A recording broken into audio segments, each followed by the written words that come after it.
Hey guys, how you doing? What's up? Thank you so much for checking out my channel. My name is Chana, and for this video I'm going to talk a little bit about conversions to Judaism, but specifically, why do rabbis push converts away? And I hope this video can give you some insight.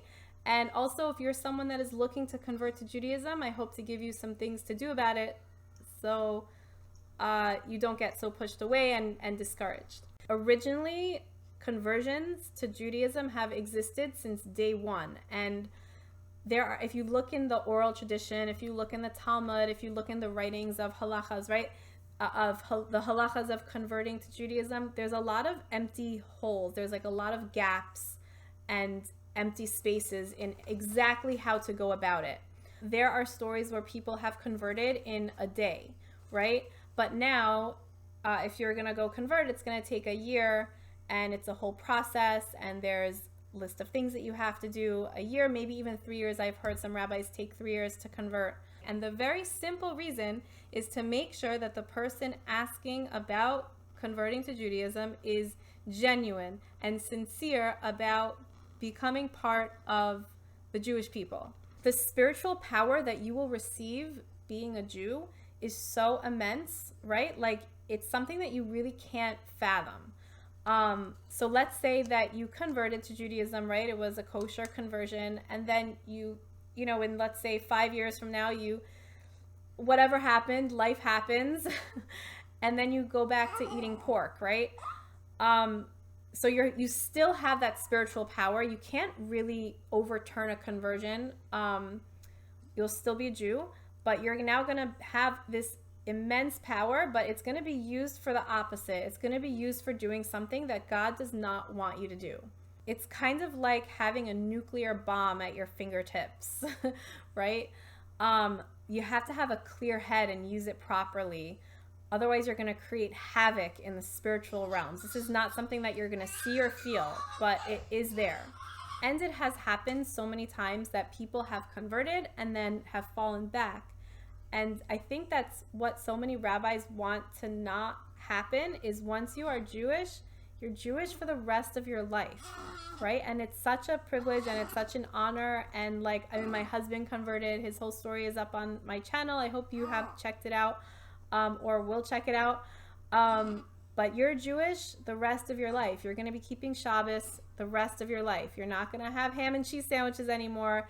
And you're going to have to make some really hard decisions, especially if you're dating someone, if you're someone that wants to convert to Judaism and you're dating someone who's either not Jewish or not from and does not share how you feel about Judaism, right? You're going to have to make some hard decisions about which way you want to go.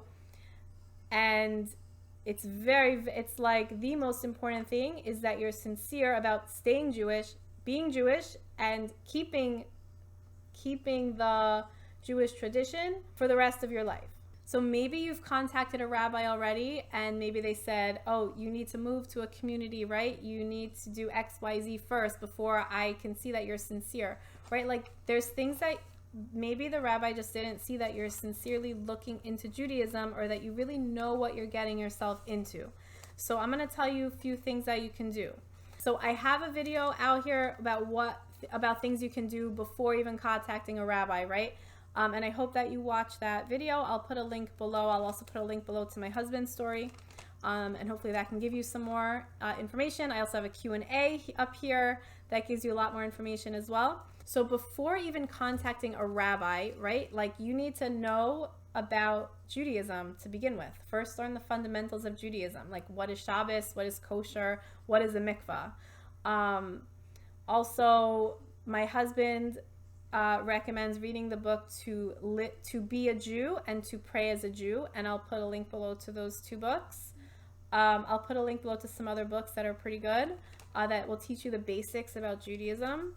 But that is really important to know. You have to show the rabbi that you're knowledgeable, that you know what you're talking about, and especially that you know what you're getting into, okay? Because to live a Jewish life is not the easiest life. Judaism isn't a religion where you can convert one day and then the next day, or a year from now, or 10 years from now, or 55 years from now, you can just sign out because you didn't like it anymore, or it wasn't fulfilling for you anymore.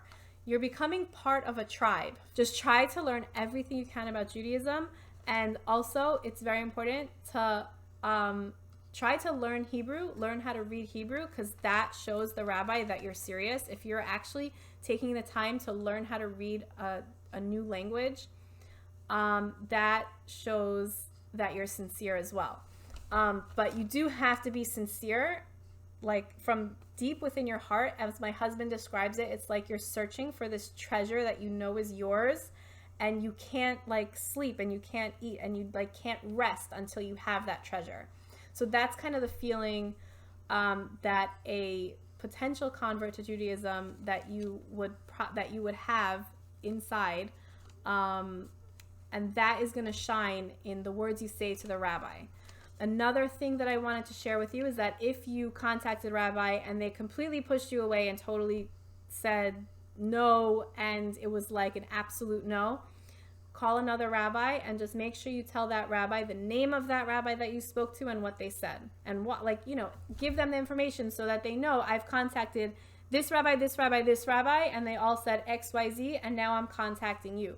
Because that rabbi is going to think that they're the first rabbi that you're contacting, and then they're going to push you away, and it's just going to create more frustration. Now, the reason why I'm telling you this is not to encourage converts, right? Because we don't encourage converts, but I know my husband, when he was looking to convert, he really felt like there was not enough information, not enough support out there. Now, this was many, many years ago. Now with the internet, now with social media, right, it's like much different. And I feel like there is a lot of support, but I guess this is just another channel to help support you and to give you information. And I hope that this gave you some good information for your journey. I wish you a lot of success. If you have any questions, don't hesitate to reach out to us. You know, we're happy to make a video or answer questions through email and be in touch with people who are looking to convert and to try to help you out in whatever way we can. So thank you so much for watching. I'll see you in the next video. Take care. Bye-bye.